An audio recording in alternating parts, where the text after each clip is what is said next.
Hello, my beautiful souls. Welcome back to my channel. Please like, share, and subscribe my channel. Thank you. Shri गणेशाय नमः। श्री जानकी वल्लभो विजयते। श्री रामचरितमानस प्रथम सोपान बालकांड तीसरा भाग।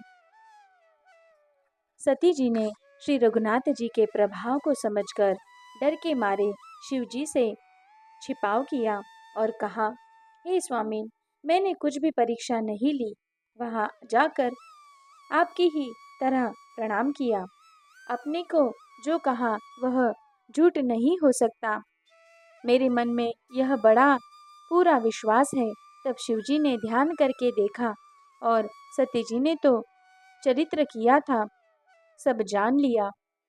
फिर श्री रामचंद्र जी की माया को सर नवाया, जिसने प्रेरणा करके सती के मुंह से भी झूठ कहला दिया। सुजान शिवजी ने मन में विचार किया कि हरि की इच्छा रूपी भावी प्रबल है। सती जी ने सीता जी का वेश धारण किया। यह जानकर शिवजी के हृदय में बड़ा विषाद हुआ। उन्होंने सोचा कि यदि मैं अब सती से प्रीति रखता हूँ तो भक्ति मार्ग लुप्त हो जाता है और बड़ा अन्याय होता है। सती परम पवित्र है, इसीलिए इन्हें छोड़ते भी नहीं बनता और प्रेम करने में बड़ा पाप है। प्रकट करके महादेव जी कुछ भी नहीं कहते, परंतु उनके हृदय में बड़ा संताप है। तब शिवजी ने प्रभु श्री रामचंद्र जी के चरण कमलों में सिर नवाया और श्री राम जी का स्मरण करते ही उनके मन में यह आया कि सती के इस शरीर से मेरी पति पत्नी रूप में भेंट नहीं हो सकती। और शिवजी ने अपने मन में यह संकल्प कर लिया। स्थिर बुद्धि शंकर जी ऐसा विचार कर श्री रघुनाथ जी का स्मरण करते हुए अपने घर कैलाश को चले गए। चलते समय सुंदर आकाशवाणी हुई कि हे महेश, आपकी जय हो। आपने भक्ति की अच्छी दृढ़ता है। आपको छोड़कर दूसरा कौन ऐसी प्रतिज्ञा कर सकता है। आप श्री रामचंद्र जी के भक्त हैं, समर्थ हैं और भगवान हैं।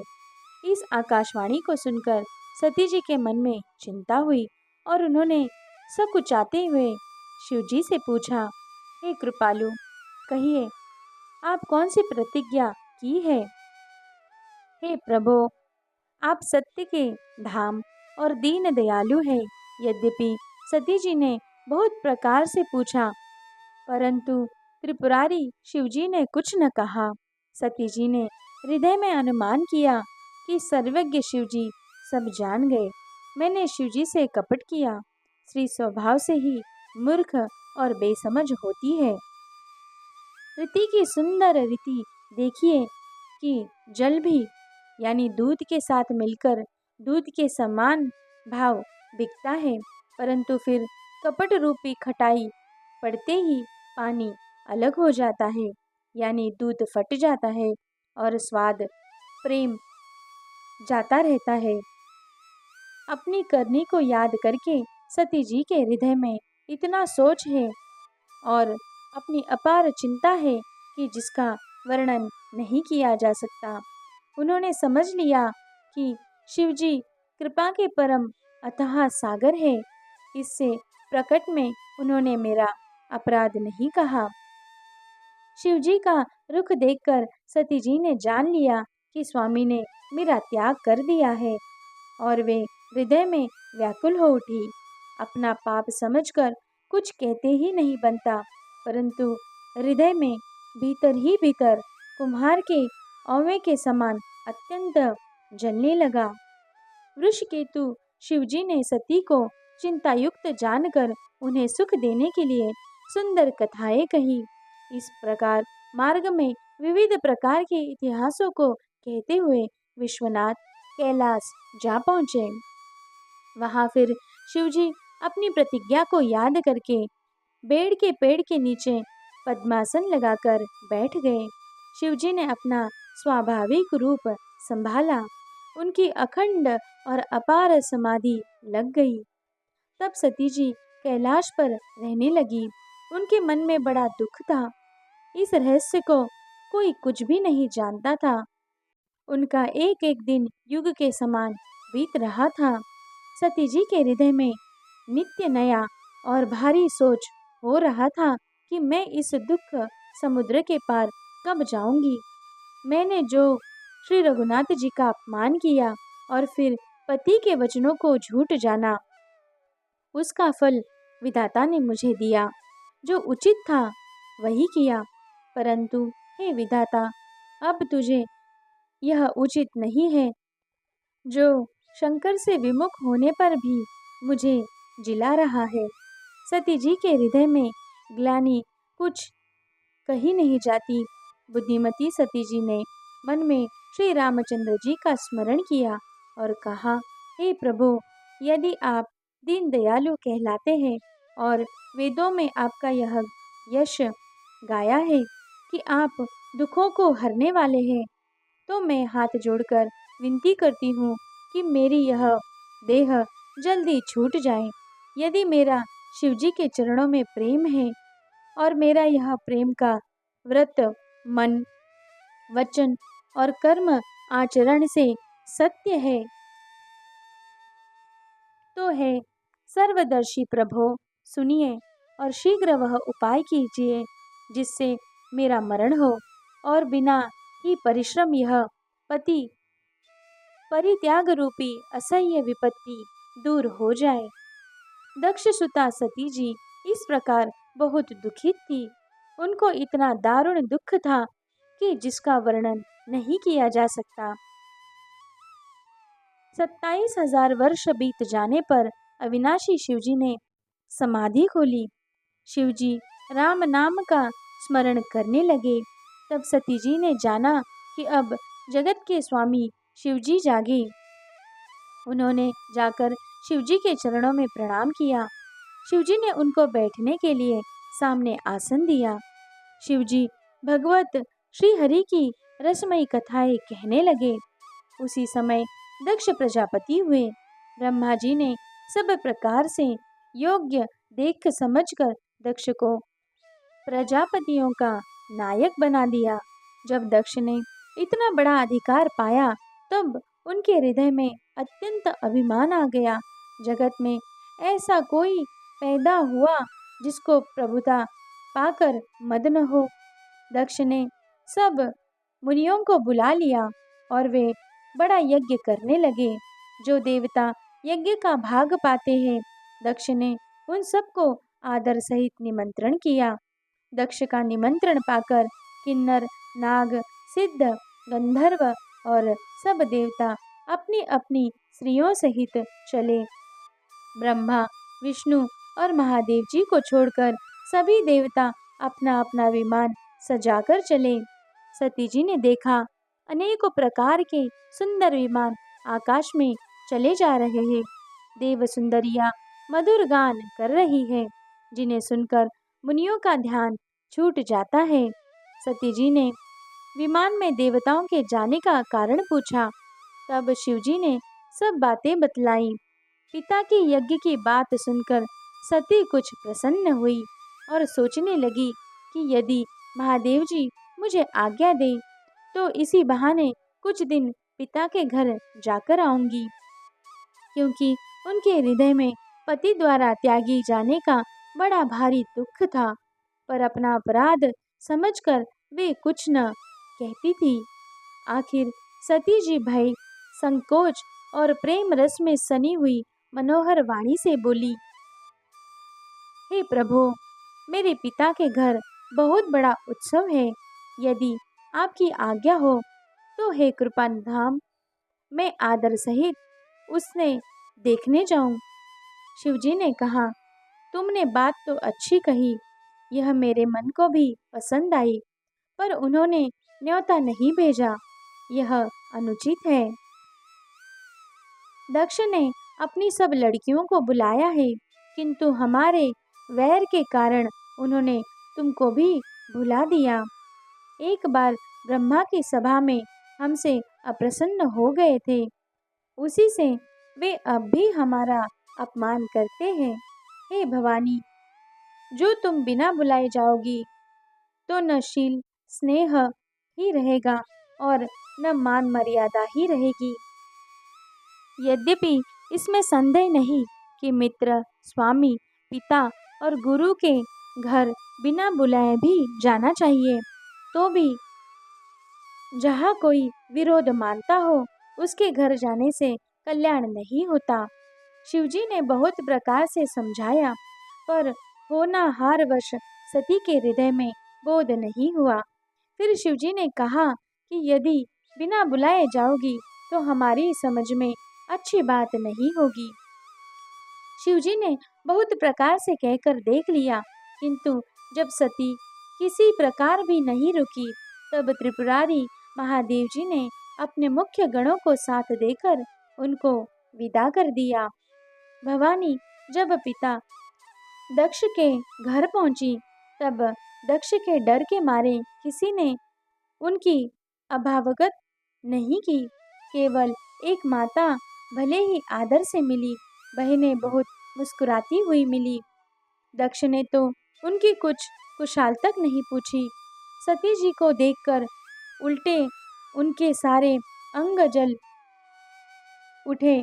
तब सती ने जाकर यज्ञ देखा तो वहां कहीं शिवजी का भाग दिखाई नहीं दिया। तब शिवजी ने जो कहा था वह उनकी समझ में आया। स्वामी का अपमान समझकर सती का हृदय जल उठा। पिछला पति परित्याग का दुख उनके हृदय में उतना नहीं व्यापा था जितना महान दुख इस समय पति अपमान के कारण हुआ। यद्यपि जगत में अनेक प्रकार के दारुण दुख हैं, तथापि जाति अपमान सबसे बढ़कर कठिन है। यह समझकर सती जी को बड़ा क्रोध हो गया। माता ने उन्हें बहुत प्रकार से समझाया बुझाया, परंतु उनसे शिवजी का अपमान सहा नहीं गया। इससे उनके हृदय में कुछ भी प्रबोध नहीं हुआ। तब वे सारी सभा को हठपूर्वक डांट कर क्रोध भरे वचन बोली, हे सभासदों और सब मुनीश्वरों, सुनो। जिन लोगों ने यहाँ शिवजी की निंदा की या सुनी है, उन सबको उसका फल तुरंत ही मिलेगा और मेरे पिता दक्ष भी भली भांति पछताएंगे।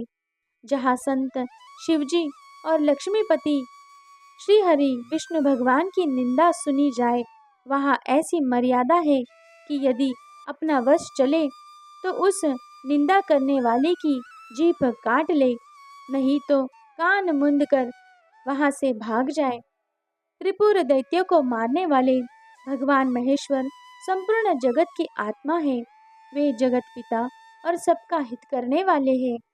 मेरा मंद बुद्धि पिता उनकी निंदा करता है और मेरा यह शरीर दक्ष ही के वीर्य से उत्पन्न है। इसलिए चंद्रमा को ललाट पर धारण करने वाले वृषकेतु शिवजी को हृदय में धारण करके मैं इस शरीर को तुरंत ही त्याग दूंगी। ऐसा कहकर सती जी ने योगाग्नि में अपना शरीर भस्म कर डाला। सारी यज्ञशाला में हाहाकार मच गया। सती का मरण सुनकर शिवजी के गण यज्ञ विध्वंस करने लगे। यज्ञ विध्वंस होते देखकर मुनीश्वर भृगु जी ने उसकी रक्षा की। ये सब समाचार शिवजी को मिले, तब उन्होंने क्रोध करके वीरभद्र को भेजा। उन्होंने वहां जाकर यज्ञ विध्वंस कर डाला और सब देवताओं को यथोचित फल यानी दंड दिया। दक्ष की जग प्रसिद्धि वही गति हुई जो शिवद्रोही की हुआ करती है। यह इतिहास सारा संसार जानता है, इसीलिए मैंने संक्षेप में वर्णन किया। सती ने मरते समय भगवान श्री हरि से यह वर मांगा कि मेरा जन्म जन्म में शिवजी के चरणों में अनुराग रहे। इसी कारण उन्होंने हिमाचल के घर जाकर पार्वती के शरीर से जन्म लिया। जब से उमा जी हिमालय के घर जन्मी, तब वहाँ सारी सिद्धियाँ और संपत्तियाँ छा गई। मुनियों ने जहाँ तहाँ सुंदर आश्रम बना लिए और हिमाचल ने उनको उचित स्थान दिए। उस सुंदर पर्वत पर बहुत प्रकार के सब नए नए वृक्ष सदा पुष्प फलयुक्त हो गए और वहाँ बहुत तरह की मणियों की खानें प्रकट हो गई। सारी नदियों में पवित्र जल बहता है और पक्षी, पशु, भ्रमर सभी सुखी रहते हैं। सब जीवों ने अपना स्वाभाविक वैर्य छोड़ दिया और पर्वत पर सभी परस्पर प्रेम करते रहे। पार्वती जी के घर आ जाने से पर्वत ऐसा शोभायमान हो रहा है जैसे राम भक्ति को पाकर भक्त शोभायमान होता है। उस पर्वतराज के घर नित्य नए नए मंगलोत्सव होते हैं जिसका ब्रह्मादि यश गाते हैं। जब नारद जी ने ये सब समाचार सुने तो वे कौतूकही से हिमाचल के घर पधारे। पर्वतराज ने उनका बड़ा आदर किया और चरण धोकर उनको उत्तम आसन दिया। फिर अपनी स्त्री सहित मुनियों के चरणों में सिर नवाया और उनके चरणोदक को सारे घर में छिड़काया। हिमाचल ने अपने सौभाग्य का बहुत बखान किया और पुत्री को बुलाकर मुनि के चरणों पर डाल दिया और कहा, हे मुनिवर, आप त्रिकालज्ञ और सर्वज्ञ हैं, आपकी सर्वत्र पहुँच है, अतः आप हृदय में विचार कर कन्या के दोष गुण कहिए। नारद मुनि हंसकर रहस्य युक्त कोमल वाणी से कहा, तुम्हारी कन्या सब गुणों की खान है। यह स्वभाव से ही सुंदर, सुशील और समझदार है। उमा, अंबिका और भवानी इसके नाम है। कन्या सब सुलक्षणों से संपन्न है। यह अपने पति को सदा प्यारी होगी। इसका सुहाग सदा अचल रहेगा और इससे इसके माता पिता यश पावेंगे। सारे जगत में पूज्य होगी और इसकी सेवा करने से कुछ भी दुर्लभ न होगा। संसार में स्त्रियां इसका नाम स्मरण करके पतिव्रत रूपी तलवार की धार पर चढ़ जाएंगी। हे पर्वतराज, तुम्हारी कन्या सुलक्षणी है। अब इसमें जो दो चार अवगुण हैं उन्हें भी सुन लो। गुणहीन, मानहीन, माता पिता विहीन, उदासीन और संशयहीन, लापरवाह, योगी, जटाधारी, निष्काम हृदय, नंगा और अमंगल वेश वाला ऐसा पति इसको मिलेगा। इसके हाथ में ऐसी ही रेखा पड़ी है। नारद मुनि की वाणी सुनकर और उनके हृदय में सत्य जानकर पति पत्नी हिमावन और मैना को दुख हुआ और पार्वती जी प्रसन्न हुई। नारद जी ने भी इस रहस्य को नहीं जाना क्योंकि सबकी बाहरी दशा एक सी होने पर भी भीतरी समझ भिन्न भिन्न थी। सारी सखियां पार्वती, पर्वतराज हिमावन और मैना सभी के शरीर पुलकित थे और सभी के नेत्र में जल भरा था। देवर्षि के वचन असत्य नहीं हो सकते, यह विचार कर पार्वती ने उन वचनों को हृदय में धारण कर लिया। उन्हें शिवजी के चरण कमलों में स्नेह उत्पन्न हो आया, परंतु मन में यह संदेह हुआ कि उनका मिलना कठिन है।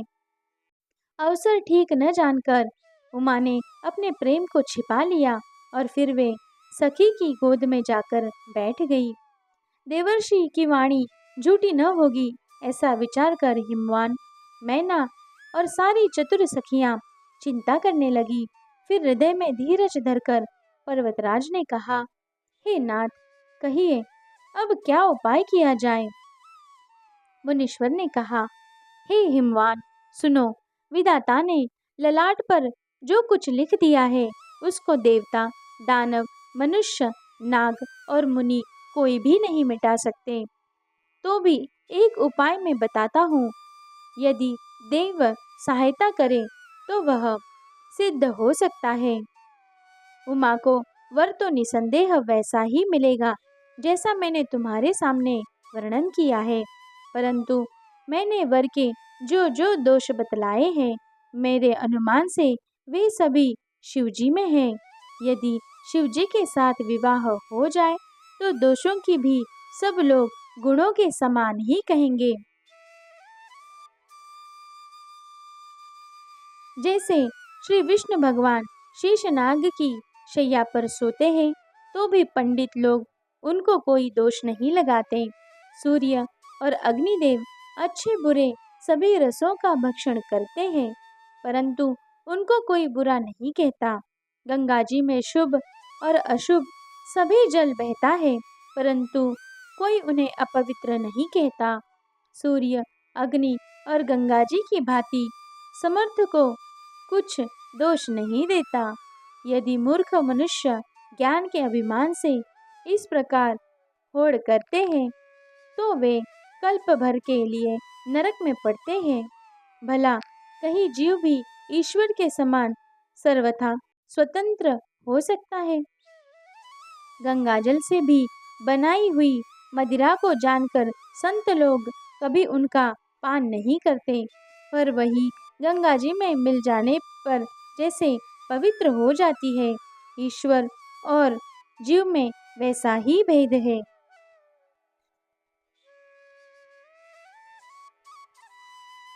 शिव जी सहज ही समर्थ है, क्योंकि वे भगवान है। इसीलिए इस विवाह में सब प्रकार का कल्याण है। परंतु महादेव जी की आराधना बड़ी कठिन है। फिर भी क्लेश तप करने से वे बहुत जल्द संतुष्ट होते हैं। यदि तुम्हारी कन्या तप करे तो त्रिपुरारी महादेव जी को होनहार से मिटा सकती है। यद्यपि संसार में वर अनेक है, पर इसके लिए शिवजी को छोड़कर दूसरा वर नहीं है। शिवजी वर देने वाले, शरणागतों के दुखों का नाश करने वाले, कृपा के समुद्र और सेवकों के मन को प्रसन्न करने वाले हैं। शिवजी की आराधना किए बिना करोड़ों योग और जप करने पर भी वांछित फल नहीं मिलता। ऐसा कहकर भगवान का स्मरण करके नारद जी ने पार्वती को आशीर्वाद दिया और कहा कि हे पर्वतराज, तुम संदेह का त्याग करो, अब यह कल्याण ही होगा। यो कहकर नारद मुनि ब्रह्मलोक को चले गए। अब आगे जो चरित्र हुआ उसे सुनो। पति को एकांत में पाकर मैना ने कहा, हे नाथ, मैंने मुनि के वचनों का अर्थ नहीं समझा। जो हमारी कन्या के अनुकूल घर, वर और कुल उत्तम हो तो विवाह कीजिए, नहीं तो लड़की चाहे कुमारी ही रहे। मैं अयोग्य वर के साथ उसका विवाह नहीं करना चाहती, क्योंकि हे स्वामिन, पार्वती मुझको प्राणों से समान प्यारी है। यदि पार्वती के योग्य वर न मिला तो सब लोग कहेंगे कि पर्वत स्वभाव से ही जड़ मूर्ख होते हैं। हे स्वामी, इस बात को विचार कर ही विवाह कीजिएगा, जिसमें फिर पीछे हृदय में संताप न हो। इस प्रकार कहकर मैना पति के चरणों पर मस्तक रखकर गिर पड़ी। तब हिमावन ने प्रेम से कहा, चाहे चंद्रमा में अग्नि प्रकट हो जाए, पर नारद जी के वचन झूठे नहीं हो सकते। हे प्रिय, सब सोच छोड़कर श्री भगवान का स्मरण करो। जिन्होंने पार्वती को रचा है वे ही कल्याण करेंगे। अब यदि तुम्हें कन्या पर प्रेम है तो जाकर उसे यह शिक्षा दो कि वह ऐसा तप करे जिससे शिवजी मिल जाए। दूसरे उपाय से यह क्लेश नहीं मिटेगा। नारद जी के वचन रहस्य से युक्त और सकारण है, और शिवजी समस्त सुंदर गुणों के भंडार है। यह विचार कर तुम मिथ्या संदेह को छोड़ दो। शिवजी सभी तरह से निष्कलंक है। पति के वचन सुन मन में प्रसन्न होकर मैना उठकर तुरंत पार्वती के पास गई। पार्वती को देखकर उनकी आंखों में आंसू भर आए। उसे स्नेह के साथ गोद में बैठा लिया, फिर बार बार उसे हृदय से लगाने लगी। प्रेम से मैना का गला भर आया। कुछ कहा नहीं जाता। जगत जननी भवानी तो सर्वज्ञ ठहरी। माता के मन की दशा को जानकर वे माता को सुख देने वाली कोमल वाणी से बोली, माँ सुन, मैं तुझे सुनाती हूँ। मैंने ऐसा स्वप्न देखा है कि मुझे एक सुंदर गौरवर्ण श्रेष्ठ ब्राह्मण ने ऐसा उपदेश दिया है। हे पार्वती, नारद जी ने जो कहा है उसे सत्य समझकर तू जाकर तप कर। फिर यह बातें तेरे माता पिता को भी अच्छी लगी है। तप सुख देने वाला और दुख दोष का नाश करने वाला है। तप के बल से ही ब्रह्मा संसार को रचते हैं। तप के बल से ही विष्णु सारे जगत का पालन करते हैं। तप के बल से ही शंभु रुद्र रूप से जगत का संहार करते हैं और तप के बल से ही शेष जी पृथ्वी का भार धारण करते हैं। हे भवानी, सारी सृष्टि तप के ही आधार पर है। ऐसा जी में जानकर तू जाकर तप कर। यह बात सुनकर माता को बड़ा अचरज हुआ और उसने हिमवान को बुलाकर वह स्वप्न सुनाया। माता पिता को बहुत तरह से समझाकर बड़े हर्ष के साथ पार्वती जी तप करने के लिए चली। प्यारे कुटुंबी पिता और माता सब व्याकुल हो गए। किसी के मुंह से बात नहीं निकली। तब वेदशिरा मुनि ने आकर सबको समझाकर कहा। पार्वती जी की महिमा सुनकर सबको समाधान हो गया। प्राणपति शिवजी के चरणों को हृदय में धारण करके पार्वती जी वन में जाकर तप करने लगी। पार्वती जी का अत्यंत सुकुमार शरीर तप के योग्य नहीं था, तो भी पति के चरणों का स्मरण करके उन्होंने सब भोगों को त्यज दिया। स्वामी के चरणों में नित्य नया अनुराग उत्पन्न होने लगा और तप में ऐसा मन लगा कि शरीर की सारी सुध बिसर गई। 1000 वर्ष तक उन्होंने मूल और फल खाए, फिर 100 वर्ष साग खाकर बिताए, कुछ दिन जल और वायु का भोजन किया और फिर कुछ दिन कठोर उपवास किए, जो बेलपत्र सूखकर पृथ्वी पर गिरते थे।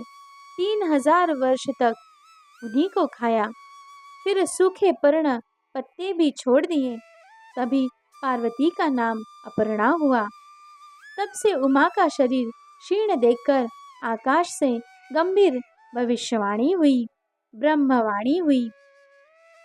हे पर्वतराज कुमारी, सुन, तेरा मनोरथ सफल हुआ। तू अब सारे संदेह क्लेशों को, कठिन तप को त्याग दे। अब तुझे शिवजी मिलेंगे। हे भवानी, धीर मुनि और ज्ञानी बहुत हुए, पर ऐसा कठोर तप किसी ने नहीं किया। अब तू इस श्रेष्ठ ब्रह्मा की वाणी को सदा सत्य और निरंतर पवित्र जानकर अपने हृदय में धारण कर। जब तेरे पिता बुलाने को आवे, तब हट छोड़कर घर चली जाना, और जब तुम्हें सप्तऋषि मिले, तब इस वाणी को ठीक समझना। इस प्रकार आकाश से कही हुई ब्रह्मा की वाणी को सुनते ही पार्वती जी प्रसन्न हो गई और हर्ष के मारे उनका शरीर पुलकित हो गया। यज्ञ वैकल्य जी भरद्वाज जी से बोले कि मैंने पार्वती का सुंदर चरित्र सुनाया, अब शिवजी का सुहावना चरित्र सुनो। जब से सती ने जाकर शरीर त्याग किया, तब से शिवजी के मन में वैराग्य हो गया।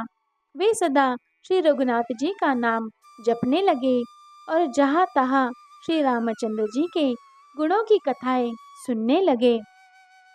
चिदानंद सुख के धाम, मोह मद और काम से रहित शिवजी संपूर्ण लोकों को आनंद देने वाले भगवान श्री हरि श्री रामचंद्र जी को हृदय में धारण कर भगवान के ध्यान में मस्त हुए पृथ्वी पर विचरने लगे।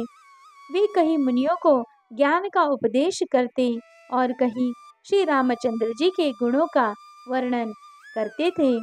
यद्यपि सुजान शिवजी निष्काम हैं, तो भी वे भगवान अपने भक्त सती के वियोग के दुख से दुखी है। इस प्रकार बहुत समय बीत गया। श्री रामचंद्र जी के चरणों में नित नई प्रीति हो रही है।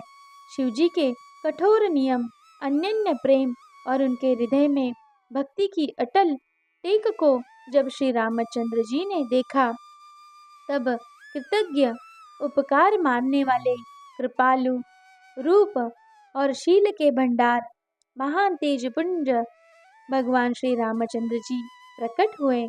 उन्होंने बहुत तरह से शिव जी की सराहना की और कहा कि आपके बिना ऐसा कठिन व्रत कौन निभा सकता है। श्री रामचंद्र जी ने बहुत प्रकार से शिव जी को समझाया और पार्वती जी का जन्म सुनाया। कृपा निधान श्री रामचंद्र जी ने विस्तार पूर्वक पार्वती जी की अत्यंत पवित्र करनी का वर्णन किया। फिर उन्होंने शिव जी से कहा, हे शिव जी, यदि मुझ पर अपना स्नेह है तो अब आप मेरी विनती सुनिए। मुझे यह मांगे दीजिए कि आप जाकर पार्वती के साथ विवाह कर ले। शिव जी ने कहा, यद्यपि ऐसा उचित नहीं है, परंतु स्वामी की बात भी मेटी नहीं जा सकती। हे नाथ, मेरा यही परम धर्म है कि मैं आपकी आज्ञा को सिर पर रखकर उसका पालन करूं। माता पिता, गुरु और स्वामी की बात को बिना ही विचारे शुभ समझकर करना मानना चाहिए। फिर आप तो सब प्रकार से मेरे परम हितकारी है। हे नाथ, आपकी आज्ञा मेरे सिर पर है। शिव जी की भक्ति, ज्ञान और धर्म से युक्त वचन रचना सुनकर प्रभु श्री रामचंद्र जी संतुष्ट हो गए। प्रभु ने कहा, हे हर, आपकी प्रतिज्ञा पूरी हो गई। अब हमने जो कहा है उसे हृदय में रखना। इस प्रकार कहकर श्री रामचंद्र जी अंतर्धान हो गए। शिव जी ने उनकी वह मूर्ति अपने हृदय में रख ली। उसी समय सप्त ऋषि शिव जी के पास आए। प्रभु महादेव जी ने उनसे अत्यंत सुहावने वचन कहे। आप लोग पार्वती के पास जाकर उनके प्रेम की परीक्षा लीजिए और हिमाचल को कहकर उन्हें पार्वती को लीवा लाने के लिए भेज दीजिए तथा पार्वती को घर भिजवाइए और उनके संदेह को दूर कीजिए। ऋषियों ने वहां जाकर पार्वती को ऐसे देखा मानो मूर्तिमान तपस्या ही हो। मुनि बोले, हे शैल कुमारी, सुनो, तुम किसी लिए इतना कठोर तप कर रही हो? तुम किसकी आराधना करती हो और क्या चाहती हो? हमसे अपना सच्चा भेद क्यों नहीं कहती? पार्वती ने कहा, बात कहते मन बहुत सकुचता है। आप लोग मेरी मूर्खता सुनकर हंसेंगे। मन ने हट पकड़ लिया है, वह उपदेश नहीं सुनता और जल पर दीवाल उठना चाहता है। नारद जी ने जो कह दिया उसे सत्य जानकर मैं बिना ही पांख के उड़ना चाहती हूँ। हे मुनियों, आप मेरा अज्ञान तो देखिए कि मैं सदा शिव जी को ही पति बनाना चाहती हूँ। पार्वती जी की बात सुनते ही ऋषि लोग हंस पड़े और बोले, तुम्हारा शरीर पर्वत से ही तो उत्पन्न हुआ है, भला कहो तो नारद का उपदेश सुनकर आज तक किसका घर बसा है? उन्होंने जाकर दक्ष के पुत्रों को उपदेश दिया था, जिससे उन्होंने फिर लौटकर घर का मुंह भी नहीं देखा। चित्रकेतु के घर को नारद ने ही चौपट किया। फिर यही हाल हिरण्यकश्यपु का हुआ। जो स्त्री पुरुष नारद की सीख सुनते हैं वे घर बार छोड़कर अवश्य ही भिखारी हो जाते हैं। उनका मन तो कपटी है, शरीर पर सज्जनों के चिन्ह हैं। वे सभी को अपने समान बनाना चाहते हैं। उनके वचनों पर विश्वास मानकर तुम ऐसा पति चाहती हो जो स्वभाव से ही उदासीन, गुणहीन, निर्जल, बुरे वेश वाला, नर कपालों की माला पहनने वाला, कुलहीन, बिना घर बार का, नंगा और शरीर पर सर्पों को लपेटे रखने वाला है। ऐसे वर के मिलने से कहो तुम्हें क्या सुख होगा। तुम उस ठग नारद के बहकाव में आकर खूब भूली। पहले पंचों के कहने से शिव ने सती का विवाह किया था, परंतु फिर उसे त्याग कर मरवा डाला। अब शिव को कोई चिंता नहीं रही, भीख मांगकर खा लेते हैं और सुख से सोते हैं। ऐसे स्वभाव से ही अकेले रहने वाले का घर भी भला क्या कभी स्त्रियां टिक सकती हैं। अब भी हमारा कहा मानो, हमने तुम्हारे लिए अच्छा वर विचारा है। वह बहुत ही सुंदर, पवित्र, सुखदायक और सुशील है, जिसका यश और लीला वेद गाते हैं। वह दोषों से रहित, सारे सद्गुणों की राशि, लक्ष्मी का स्वामी और वैकुंठपुरी का रहने वाला है। हम ऐसे वर को लाकर तुमसे मिला देंगे। यह सुनते ही पार्वती जी हंसकर बोली, आपने यह सत्य ही कहा कि मेरा यह शरीर पर्वत से उत्पन्न हुआ है, इसीलिए हट नहीं छूटेगा। शरीर भले ही छूट जाए, सोना भी पत्थर से ही उत्पन्न होता है, सो वह जलाए जाने पर भी अपने स्वभाव सुवर्णत्व को नहीं छोड़ता। अतः मैं नारद जी के वचनों को नहीं छोड़ूंगी, चाहे घर बसे या उजड़े, इसमें मैं नहीं डरती। जिसको गुरु के वचनों में विश्वास नहीं है, उसको सुख और सिद्धि स्वप्न में भी सुगम नहीं होती। माना कि महादेव जी अवगुणों के भवन हैं और विष्णु समस्त सद्गुणों के धाम हैं, पर जिसका मन जिनमें रम गया, उसको तो उसी से काम है। हे मुनीश्वरों, यदि आप पहले मिलते तो मैं आपका उपदेश सिर माथे रखकर सुनती, परंतु अब तो मैं अपना जन्म शिवजी के लिए हार चुकी, फिर गुण दोषों का विचार क्यों करें। यदि आपके हृदय में बहुत ही हट है और विवाह की बातचीत बरे की किए बिना आपसे रहा नहीं जाता, तो संसार में वर कन्या बहुत है। खिलवाड़ करने वालों को आलस्य तो होता नहीं, और कहीं जाकर कीजिए। मेरा तो करोड़ों जन्मों तक यही हट रहेगा कि या तो शिवजी की वरूंगी, नहीं तो कुमारी ही रहूंगी। स्वयं शिवजी 100 बार कहे तो भी नारद जी के उपदेश को न छोड़ूंगी। जगत जननी पार्वती जी ने फिर कहा कि मैं आपके पैर पड़ती हूँ, आप अपने घर जाइए, बहुत देर हो गई है। शिवजी में पार्वती जी का ऐसा प्रेम देखकर ज्ञानी मुनि बोले, हे जगत जननी, हे भवानी, आपकी जय हो, जय हो। आप माया है और शिवजी भगवान है। आप दोनों समस्त जगत के माता पिता हैं। यह कहकर मुनि पार्वती जी के चरणों में सिर नवाकर चले गए और उनके शरीर बार बार पुलकित हो रहे थे। मुनियों ने जाकर हिमवान को पार्वती जी के पास भेजा और वे विनती करके उनके घर को चले गए। फिर सप्तऋषियों ने शिव जी के पास जाकर उनको पार्वती जी की सारी कथा सुनाई। पार्वती जी का प्रेम सुनते ही शिव जी आनंद मग्न हो गए। सप्तऋषि प्रसन्न होकर अपने घर ब्रह्मलोक को चले गए। तब सुजान शिव जी मन को स्थिर करके श्री रघुनाथ जी का ध्यान करने लगे। उसी समय तारक नाम का असुर हुआ, जिसकी भुजाओं का बल, प्रताप और तेज बहुत बड़ा था। उसने सब लोग और लोकपालों को जीत लिया। तब देवता सुखी और संपत्ति से रहित हो गए। वह अजर अमर था, इसीलिए किसी से जीता नहीं जाता था। देवता उसके साथ बहुत तरह की लड़ाइयाँ लड़कर हार गए। तब उन्होंने ब्रह्मा जी के पास जाकर पुकार मचाई। ब्रह्मा जी ने सब देवताओं को दुखी देखा। ब्रह्मा जी ने सबको समझाकर कहा, इस दैत्य की मृत्यु तब होगी जब शिवजी के वीर्य से पुत्र उत्पन्न हो। इसको युद्ध में वही जीतेगा। मेरी बात सुनकर उपाय करो। ईश्वर सहायता करेंगे और काम हो जाएगा।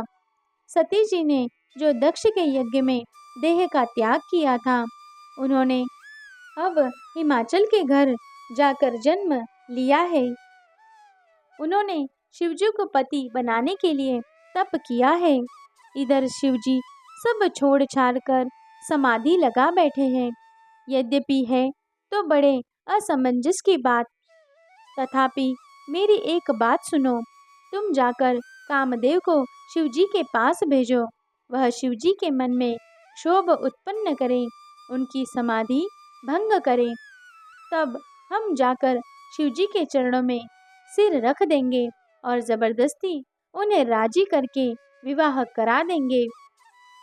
इस प्रकार से भले ही देवताओं का हित हो, और तो कोई उपाय नहीं है। सबने कहा, यह सम्मति बहुत अच्छी है। फिर देवताओं ने बड़े प्रेम से स्तुति की। तब विषम 5 बाण धारण करने वाला और मछली के चिन्ह युक्त ध्वजा वाला कामदेव प्रकट हुआ। देवताओं ने कामदेव से अपनी सारी विपत्ति कही। सुनकर कामदेव ने मन में विचार किया और हंसकर देवताओं से यूँ कहा कि शिवजी के साथ विरोध करने में मेरी कुशल नहीं है, तथापि मैं तुम्हारा काम तो करूँगा, क्योंकि वेद दूसरे के उपकार को परम धर्म कहते हैं। जो दूसरे के हित के लिए अपना शरीर त्याग देता है, संत सदा उसकी बड़ाई करते हैं। यो कह और सबको सिर नवाकर कामदेव अपने पुष्प के धनुष को हाथ में लेकर वसंत आदि सहायकों के साथ चला। चलते समय कामदेव ने हृदय में ऐसा विचार किया कि शिवजी के साथ विरोध करने से मेरा मरण निश्चित है। तब उसने अपना प्रभाव फैलाया और समस्त संसार को अपने वश में कर लिया। जिस समय उस मछली के चिन्ह की ध्वजा वाले कामदेव ने कोप किया, उस समय क्षण भर में ही वेदों की सारी मर्यादा मिट गई। ब्रह्मचर्य, नियम, नाना प्रकार के संयम, धीरज, धर्म, ज्ञान, विज्ञान, सदाचार, जप, योग, वैराग्य आदि विवेक की सारी सेना डरकर भाग गई। विवेक अपने सहायकों सहित भाग गया। उसके योद्धा रणभूमि से पीठ दिखा गए। उस समय वे सब सदग्रंथ रूपी पर्वत की कंदराओं में जा छिपे, अर्थात ज्ञान, वैराग्य, संयम, नियम, सदाचारादि ग्रंथों में ही लिखे रह गए। उनका आचरण छूट गया। सारे जगत में खलबली मच गई और सब कहने लगे, हे विधाता, अब क्या होने वाला है? हमारी रक्षा कौन करेगा? ऐसा 2 सिर वाला कौन है जिसके लिए रति के पति कामदेव ने कोप करके हाथ में धनुष बाण उठाया है? जगत में स्त्री पुरुष संज्ञा वाले जितने चर अचर प्राणी थे, वे सब अपनी अपनी मर्यादा छोड़कर काम के वश हो गए। सबके हृदय में काम की इच्छा हो गई। लताओं में बेलों को देखकर वृक्षों की डालियां झुकने लगी। नदियां उमड़ उमड़ कर समुद्र की ओर दौड़ी और ताल तितलियां भी आपस में संगम करने मिलने जुलने लगी। जब जड़, वृक्ष, नदी आदि की यह दशा हो गई, तब चेतन जीवों की करनी कौन कह सकता है? आकाश, जल और पृथ्वी पर विचरने वाले सारे पशु पक्षी अपने संयोग का समय भुलाकर काम के वश हो गए। सब लोग कामाग्न होकर व्याकुल हो गए।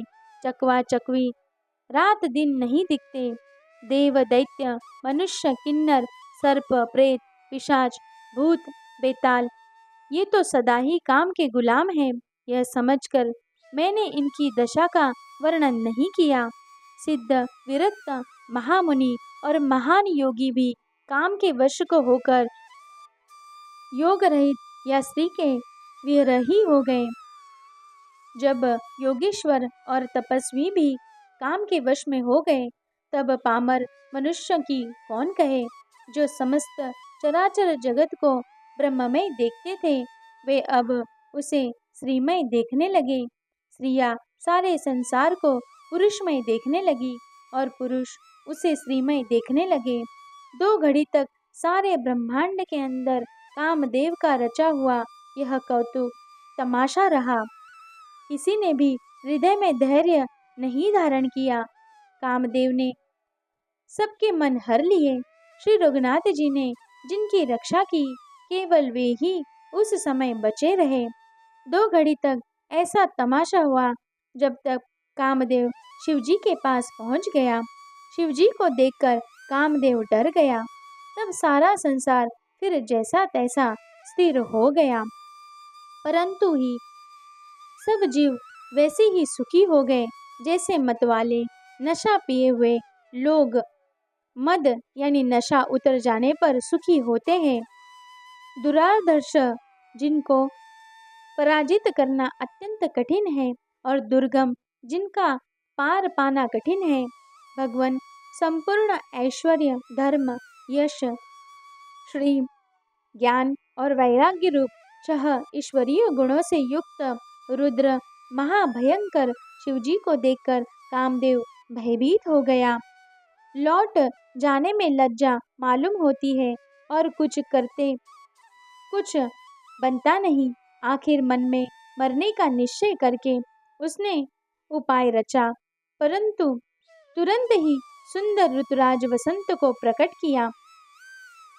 फूले हुए नए नए वृक्षों की कतारें सुशोभित हो गई। वन, उपवन, बावली, तालाब और सब दिशाओं के विभाग परम सुंदर हो गए। जहाँ तहाँ मानो प्रेम उमड़ रहा है, जिसे देखकर मरे मन में भी कामदेव जाग उठा। मरे हुए मन में भी कामदेव जगने लगा। वन की सुंदरता कहीं नहीं जा सकती। कामरूपी अग्नि का सच्चा मित्र शीतल मंद सुगंधित पवन चलने लगा। सरोवर में अनेकों कमल खिल गए, जिन पर सुंदर भंवरों समूह गुंजार करने लगे। राजहंस, कोयल और तोते रसीली बोली बोलने लगे और अप्सराएं गा गा कर नाचने लगी। कामदेव अपनी सेना समेत करोड़ों प्रकार की सब कलाएं उपाय करके हार गया, पर शिवजी की अचल समाधि न डिगी। तब कामदेव क्रोधित हो उठा।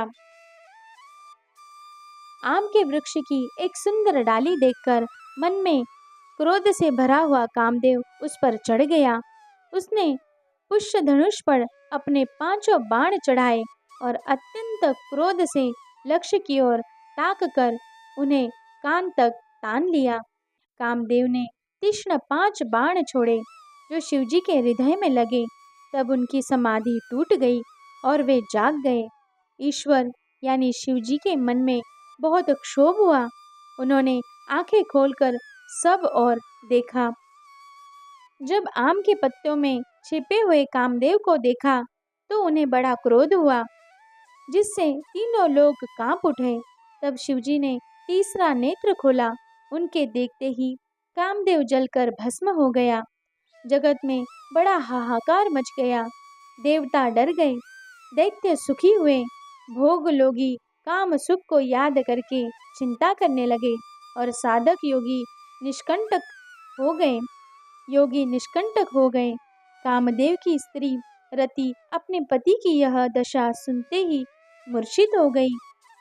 रोती चिल्लाती और भांति भांति से करुणा करती हुई वह शिवजी के पास गई। अत्यंत प्रेम के साथ उन्होंने अनेकों प्रकार से विनती करके हाथ जोड़कर सामने खड़ी हो गई। शीघ्र प्रसन्न होने वाले कृपालु शिवजी अबला असहाय स्त्री को देखकर सुंदर उनको सांत्वना देने वाले वचन बोले। हे रति, अब से तेरे स्वामी का नाम अनग्न होगा। वह बिना ही शरीर के सबको व्यापेगा। अब तू अपने पति से मिलने की बात सुन। जब पृथ्वी के बड़े भारी भार को उतारने के लिए यदुवंश में श्री कृष्ण का अवतार होगा, तब तेरा पति उनके पुत्र प्रद्युम्न के रूप में उत्पन्न होगा। मेरा यह वचन अन्यथा नहीं होगा। शिवजी के वचन सुनकर रति चली गई। अब दूसरी कथा बखान कर विस्तार से कहता हूँ। ब्रह्मादि देवताओं ने ये सब समाचार सुने तो वे वैकुंठ को चले। फिर वहां से विष्णु और ब्रह्मा सहित सब देवता वहां गए जहाँ कृपा के दाम शिवजी थे। उन सब ने शिवजी की अलग अलग स्तुति की। तब शशिभूषण शिवजी प्रसन्न हो गए। कृपा के समुद्र शिवजी बोले, हे देवताओं, कहिए आप किस लिए आए हैं? ब्रह्मा जी ने कहा, हे प्रभु, आप अंतर्यामी हैं। तथापि हे स्वामी, भक्तिवश मैं आपसे विनती करता हूँ। हे शंकर, सब देवताओं के मन में ऐसा परम उत्साह है कि हे नाथ, वे अपनी आंखों से आपका विवाह देखना चाहते हैं। हे कामदेव के मद को चूर करने वाले, आप ऐसा कुछ कीजिए जिससे सब लोग इस उत्सव को नेत्र भरकर देखें। हे कृपा के सागर, कामदेव को भस्म करके आपने रति को जो वरदान दिया है सो बहुत ही अच्छा किया। हे नाथ, श्रेष्ठ स्वामियों का यह सहज स्वभाव ही है कि वे पहले दंड देकर फिर कृपा किया करते हैं। पार्वती ने अपार तप किया है, अब उन्हें अंगीकार कीजिए। ब्रह्मा जी की प्रार्थना सुनकर और प्रभु श्री रामचंद्र जी के वचनों को याद करके शिवजी ने प्रसन्नतापूर्वक कहा, ऐसा ही हो। तब देवताओं ने नगाड़े बजाए और फूलों की वर्षा की। जय हो, देवताओं के स्वामी की जय हो, ऐसा कहने लगे। उचित अवसर जानकर सप्तऋषि आए और ब्रह्मा जी ने तुरंत ही उन्हें हिमाचल के घर भेज दिया। वे पहले वहां गए जहां पार्वती जी थी और उनसे छल से भरे मीठे विनोद युक्त आनंद पहुंचाने वाले वचन बोले। नारद जी के उपदेश से तुमने उस समय हमारी बात नहीं सुनी। अब तो तुम्हारा प्रण झूठा हो गया, क्योंकि महादेव जी ने काम को ही भस्म कर डाला। मास पारायण, तीसरा विश्राम। जय श्री राम। अगर आप शिव पुराण की कथा भी सुनना चाहते हैं तो प्लीज़ मेरे चैनल को विज़िट करें और शिव पुराण की कथा प्लेलिस्ट में दी हुई वीडियो से सुनें। Thank you.